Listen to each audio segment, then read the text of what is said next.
Humans have a special talent for confusing confidence with intelligence and then acting like the two are twin siblings. They are not. Confidence is walking into a meeting and talking loud. Intelligence is knowing when to shut up. Most of the dumbest decisions in human history were not made by villains in black hats laughing maniacally, but by very polite people who were very sure of themselves and very wrong. They did not think they were wrecking the world. They thought they were solving a problem, and wow, did they believe it. I have seen enough arguments where the most wrong person talks the most and the right person is quietly Googling whether quitting their job is a personality flaw. Maybe the problem is not a lack of intelligence, but an excess of certainty, a kind of mental body fat nobody wants to work out and burn off. Story 1. The ATM he thought was voice activated. He stood in front of the ATM with the confidence of a man who truly believed modern technology could read souls. He cleared his throat, smiled, and said, "Hello, I would like to withdraw 2 million please," like he was talking to an emotional virtual assistant. The ATM stayed completely silent because it was metal, not a social creature. He patiently tried again, speaking slower, clearer, like he was teaching pronunciation to a beginner. No response. The politeness began to crack. "I am talking to you," he snapped, staring at the machine like it had betrayed him. A few minutes later, the one-sided conversation turned into an argument where he accused the ATM of having an attitude and being uncooperative.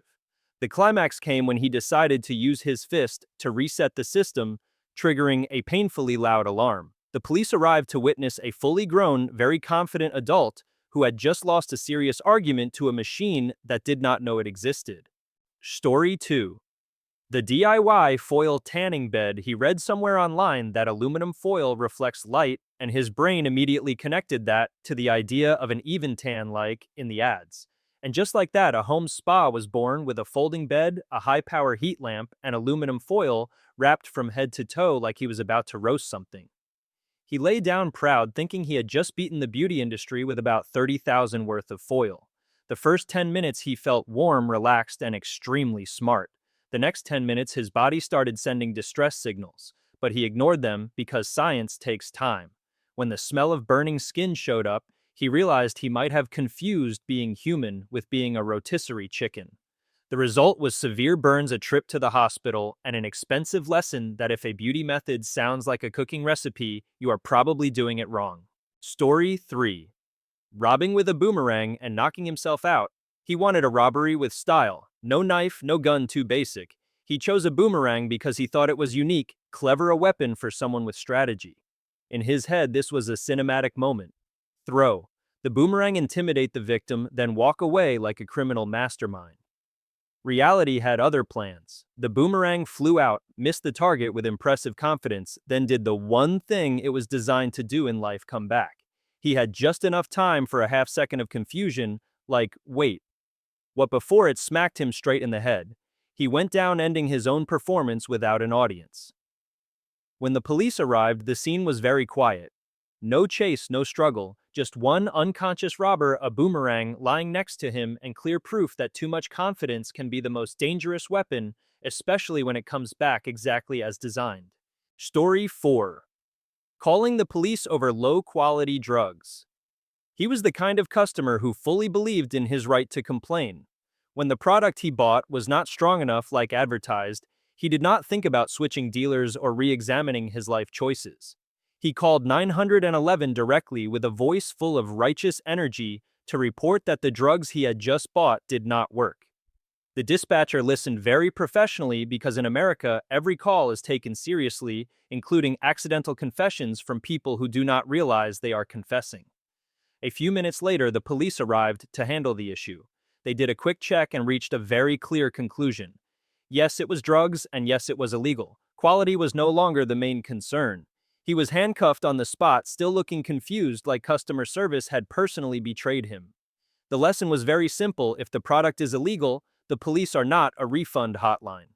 Story 5. Breaking into a house but logging into his own Spotify. He broke in very professionally, at least in his own imagination. The door opened quietly, the footsteps were light, and to set the work mood, he decided to play some music. Nothing boosts burglary efficiency like the right playlist. He saw the smart speaker and did the most natural thing in the world, logged into Spotify using his own account. Music started playing, he relaxed, humming along like he was cleaning the house instead of robbing it. The problem was the speaker also remembered the account, the listening history, and the username very clearly because technology is not designed to cover for stupid decisions. When the homeowner came back, they did not need a detective or security cameras. They just opened the app, saw a familiar playlist, and a very unfamiliar username. The police were called with perfect digital evidence, time, location, and an embarrassingly bad music taste. Story 6. Suing himself in court. He walked into the legal system with an idea that only absolute confidence could produce suing himself. The argument was very serious. He claimed that he had violated the civil rights of himself, causing severe emotional distress to his own person. But do not worry, he did not plan to pay. The plan was for the insurance company to cover it because in theory both the defendant and the victim were him. The judge read the lawsuit in a silence longer than socially acceptable, the kind of silence where someone is quietly reevaluating their entire career. In the end, the court dismissed the case with a short explanation that you cannot be the offender, the victim, and the person demanding compensation at the same time and still expect to get paid. The case ended quickly, but the story did not. It lives on in law classes as a modern legend of what happens when humans believe creativity automatically equals intelligence. Story 7. Tattooing a murder crime scene on his chest. He saw his body as a personal art gallery and decided to memorialize the greatest achievement of his life with permanent ink. Not dragons, not inspirational quotes, but an entire murder crime scene detailed enough to look like a technical diagram. He treated it as storytelling art, like I was here and I am proud of it. The problem was the tattoo was too accurate. During a routine check, police saw the artwork and had one of those rare professional moments where every puzzle piece clicks into place. The layout, the positions, the evidence, everything matched perfectly with an old unsolved case. The tattoo that once impressed people at the gym suddenly became living evidence. The lesson was simple: body art should express personality, not function as an investigative file. Story 8. Setting off fireworks inside a parked car. He had a very confident theory: if you light fireworks inside a parked car, the enclosed space will help control the situation better. This logic was built entirely on belief and was never interrupted by physics. He climbed into the car, closed the doors carefully, because safety first, and lit the fuse like he was doing a high school science experiment. The firework exploded instantly, the sound echoing like a bad decision on surround sound. Pressure spiked, the car's safety systems panicked, and the airbags deployed with the enthusiasm of someone who overreacts for a living. In a few seconds, the car turned into a white cloud-filled room full of smoke-burning smells and regret. The result was a heavily damaged car, a lightly injured human, and a very hands-on physics lesson. He stumbled out, dazed, finally understanding that enclosed spaces are not always your friend, especially when you bring explosives inside them. Story 9. The Wii Water Drinking Contest. The idea sounded harmless in classic morning radio fashion. Whoever drinks the most water wins a brand new Wii. No danger, no risk, just water, the thing your body needs to survive, so it obviously could not cause problems. The contestants kept drinking, laughing, and cheering like they were running a marathon of good health.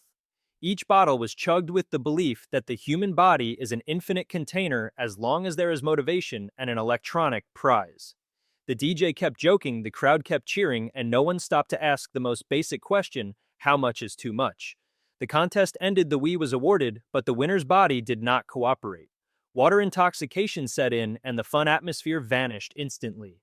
The story became a sad lesson that even things that seem perfectly safe have limits, and biology does not care how badly you want to win a video game. Story 1. 0. Testing pepper spray with a fan.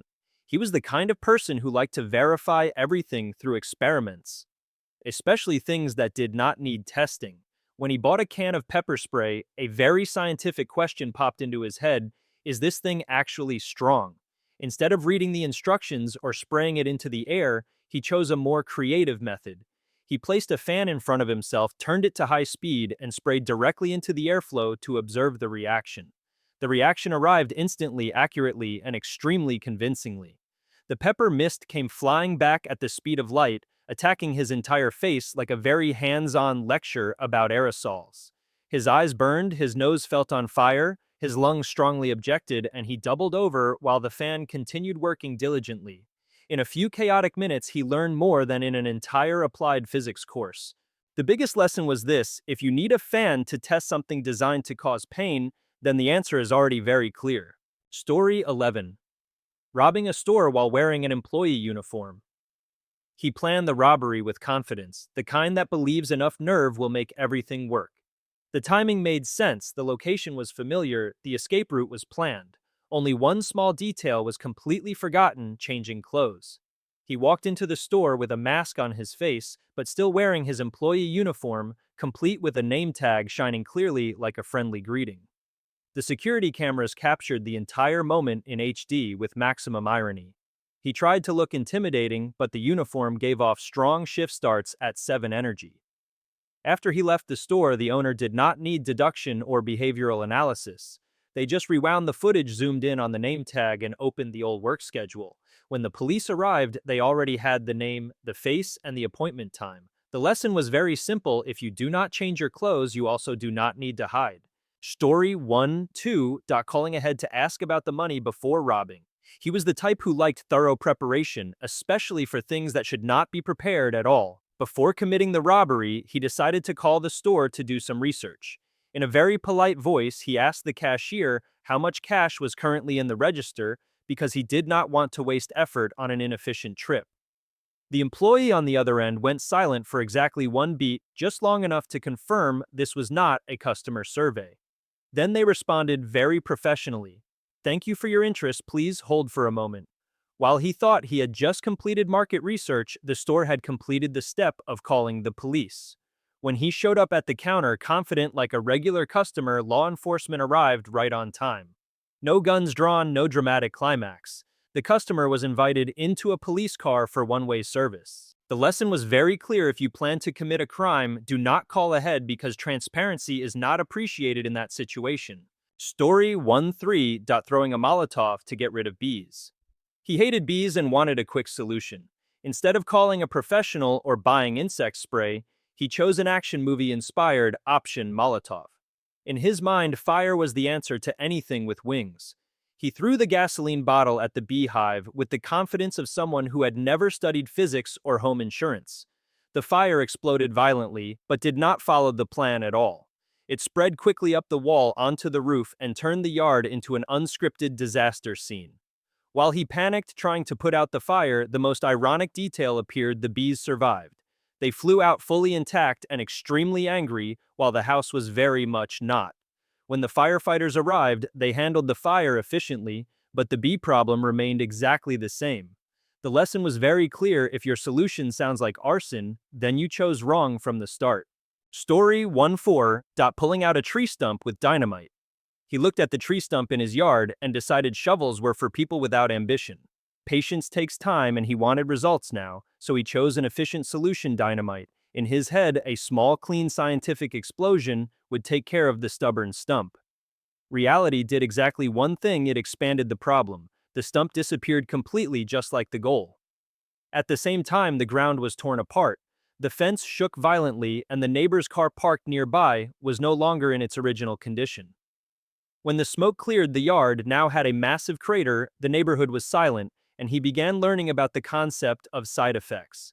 When the police arrived, they did not need to ask about the tree stump anymore. The only question was why the car next door also disappeared. The lesson was very clear: small problems rarely need solutions with a blast radius. Story 1-5. Hiding from the police with a plastic kiddie pool.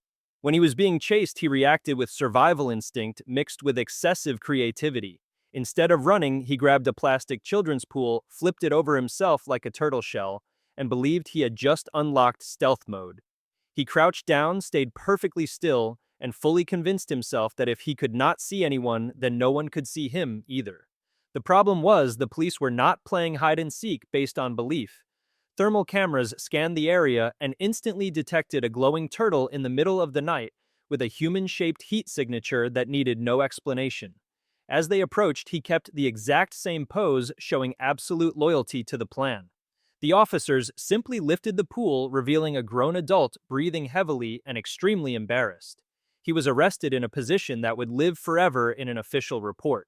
The lesson was simple: summer toys are not stealth technology, and strong belief does not defeat infrared. Story 1. 6. Calling 911 over the wrong pizza toppings. He opened the pizza box with high expectations and received a cheese-based shock wrong toppings, not missing napkins but missing justice. In the anger of a hungry man, he decided to call the most emergency number he knew, 911. With a serious voice, he reported that his pizza order was not as agreed and needed to be handled immediately. The dispatcher went silent for a very long beat, the kind of silence where someone is reminding themselves this job comes with emotional hazard pay. Then they calmly explained that pizza police do not exist and incorrect toppings are not classified as a national disaster. He still tried to argue like he was setting a legal precedent for pepperoni. The call ended with no sirens, no patrol cars, just one hungry, disappointed man. Another legend added to emergency services: 911 can handle many things, but it cannot fix pizza. Story 17. Locking himself inside an unlocked car. He was sitting in his car and suddenly became absolutely convinced that he was trapped. The door would not open. His heart rate spiked and his brain immediately switched to disaster mode. Without trying anything else, he called the police in a panicked voice, reporting that he was locked inside his car and could not get out. The dispatcher stayed calm, asking questions step by step, like handling a serious emergency. The door, the windows, the keys. He answered everything, still very stressed. Then came the final question, gentle but devastating. Have you tried opening the door? On the other end of the line, there was an unusually long silence, long enough for his brain to download new information. A very small "oh" was heard, followed by the sound of the door opening. The call ended with no rescue needed. All that remained was one man, and the lesson that sometimes the thing trapping you is your own panic. Story 18. Eating the breathalyzer paper. When he was pulled over for a breath alcohol test, he had a flash of inspiration in a moment of panic: if there is no evidence, there is no crime. And the evidence, according to his logic, was the paper slip printed by the machine. So right in front of the police, he grabbed the paper, shoved it straight into his mouth, and started chewing with determination, like he was eating a salad made of justice paperwork. He believed he had just erased the entire case using his digestive system. The officers looked at each other for a brief second, the kind of silent professional agreement that needs no words, and then reached for the taser. His legal theory ended with a very convincing electric shock. When everything settled, the paper was gone, but the trouble had doubled. Instead of a simple drunk driving charge, he earned several new ones, along with a dining experience nobody recommends. The lesson was very clear: eating evidence does not erase a crime, it just makes you look dumber in the police report. Story 19. Live streaming drunk driving. He decided to combine two bad hobbies into one peak content idea: driving drunk and live streaming to show off his skills. With his phone mounted in front of him, he laughed, talked to the audience, and confidently proved that he was totally in control. Every bad swerve was explained as personal style. Every red light run was because the road was empty. Viewers came in at first out of curiosity, stayed out of horror, and then shifted into responsible citizen mode. The comments slowly changed from laughing emojis to very specific questions about his current location. While he was busy interacting and thanking people for the views, the audience had interacted with the police even faster.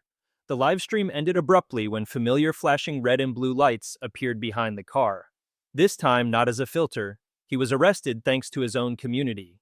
The lesson was clear: if you broadcast a crime live, do not be surprised when the audience reports it in real life. Story 20. Putting cement on his head in a microwave. He wanted fame fast and chose the shortest internet path: prank content. The idea was very creative: pour cement into a microwave, then stick his head in before it dried to make shocking content. In his mind, this was a few minutes of discomfort in exchange for millions of views. Reality did not care about algorithms. Cement sets very seriously and very fast. After a short time, the prank turned into an unscripted situation when his head was stuck solid, unable to pull out, and views were completely useless. Friends panicked, the internet went quiet, and firefighters were called to rescue both a human and a reputation. They had to dismantle the microwave, chip away the cement bit by bit, while he reflected on his life choices. In the end, he was rescued. The video did go viral, but not in the way anyone would hashtag on purpose. The lesson was simple: if a prank requires cement, stop immediately and call a doctor, not a cameraman. Story 2: 1. Gluing furniture to the ceiling. He wanted revenge in a creative way, the kind that feels clever and unforgettable. Instead of arguing or moving out, he chose the path of installation art. Gluing all the furniture to the ceiling, tables, chairs, shoes, even electronics. Everything was secured with belief super glue and a strong sense of, I will show you. In his head, this was the perfect troll, making the victim walk in and question the laws of physics. Reality was less impressed. Ceilings are not designed to carry personal grudges.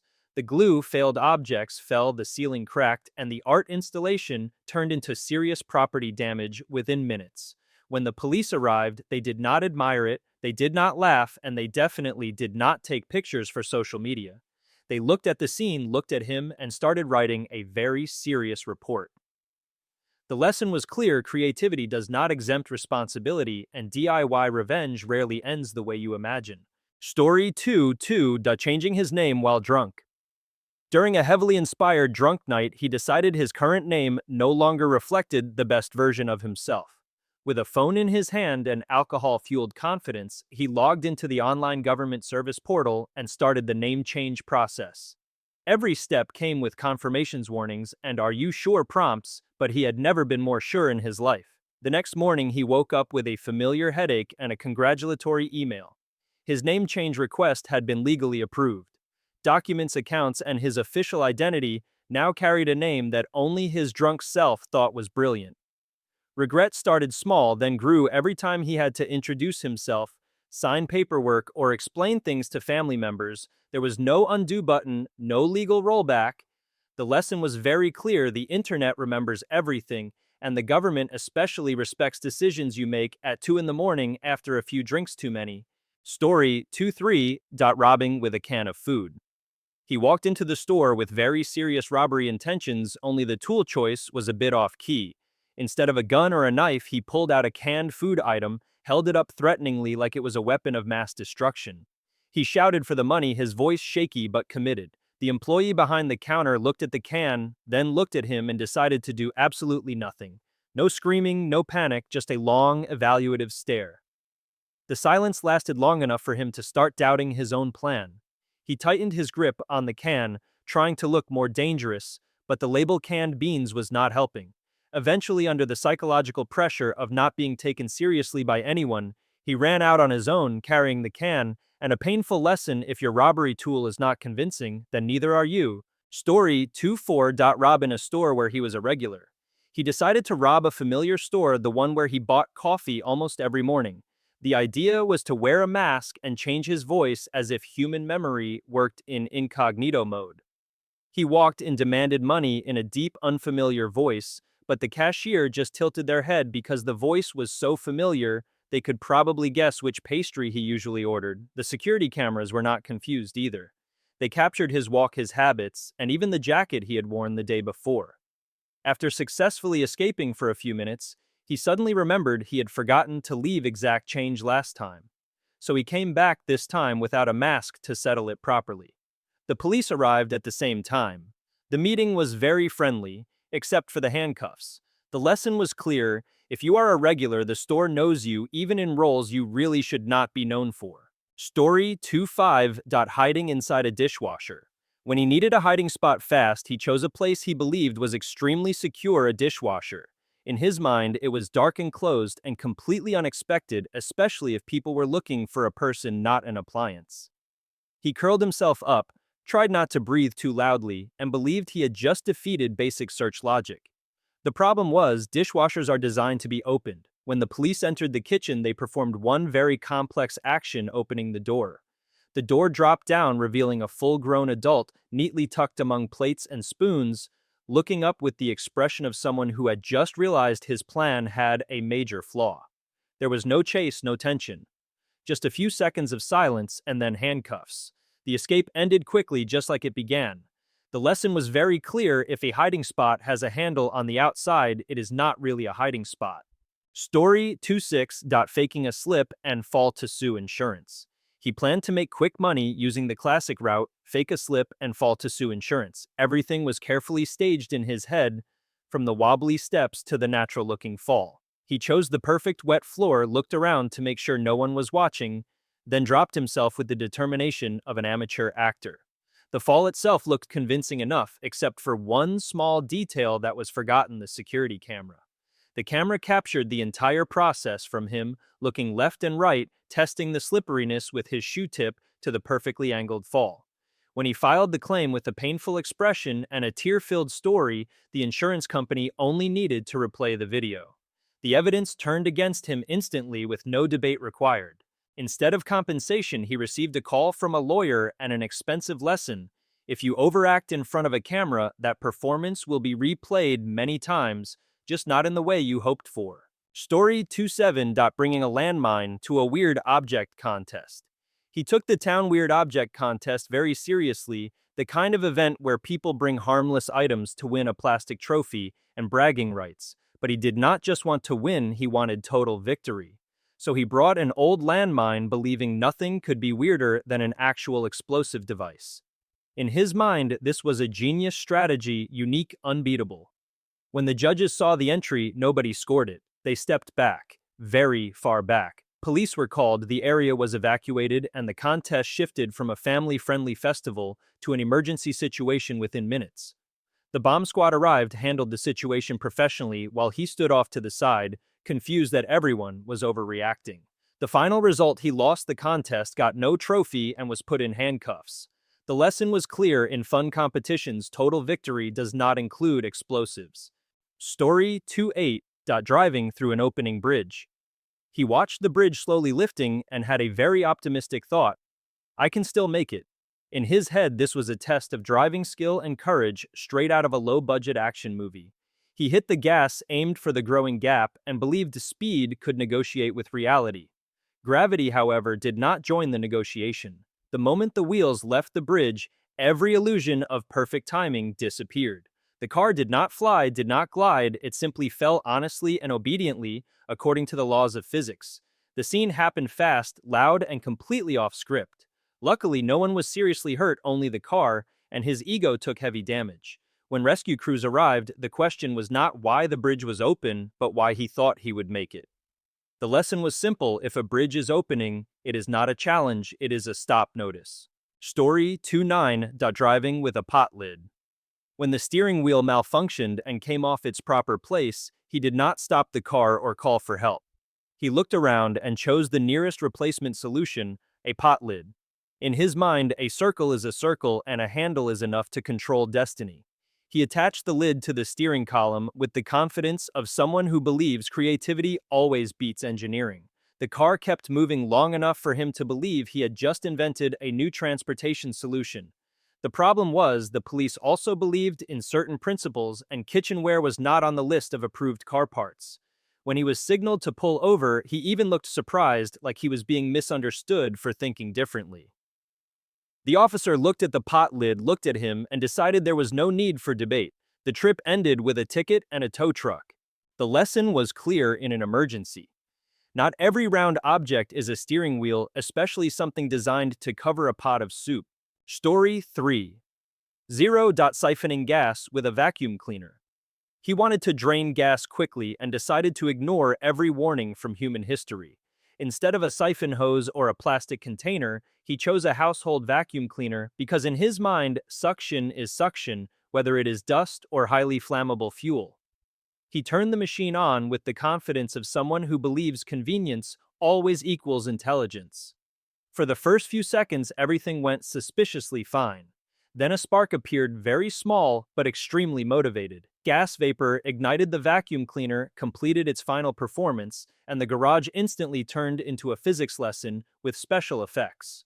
When the smoke cleared, the car was still there, but the garage no longer qualified as intact.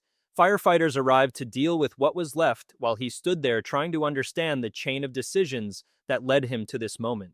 The lesson was clear: if an idea makes you think it will probably be fine, it is very likely about to make an entire structure disappear. Story 3. 1. Believing he is a vampire. He went through a very creative phase of self-identification and reached a firm conclusion that he was a vampire, not metaphorically, but fully immortal darkness and entitled to scare other people. To live authentically as his inner self, he dressed in black, avoided sunlight, and went out at night to test social reactions. He approached strangers, stared intensely, and spoke in vague, dark lines, the kind no dating app would ever approve. The people being scared did not appreciate the role play and called the police. When officers arrived, he tried to explain very seriously that he had done nothing wrong because vampires have their own rules. The police, unfortunately, were not part of that universe. He was arrested for bizarre behavior and causing public alarm. The lesson was clear: believing you are a fictional character does not automatically turn public space into a cosplay stage. The scariest thing in all of these stories is not the level of stupidity, but the level of confidence that comes with it. None of these people woke up thinking, "Today I will do something stupid." They thought, "I know what I'm doing." And that is exactly when trouble starts. Humans are not stupid, we just have the ability to believe in our ideas far more than those ideas deserve. And the best or worst part is that no one is immune. Today you laugh at them. Tomorrow you might be standing in the next story explaining to the police why you thought it made sense. If you have ever witnessed or personally created a memorable moment of excessive confidence, share it. Like, subscribe, and send it to your friends so they know just how thin the line between intelligence and confidence really is, and sometimes that line is drawn in pencil.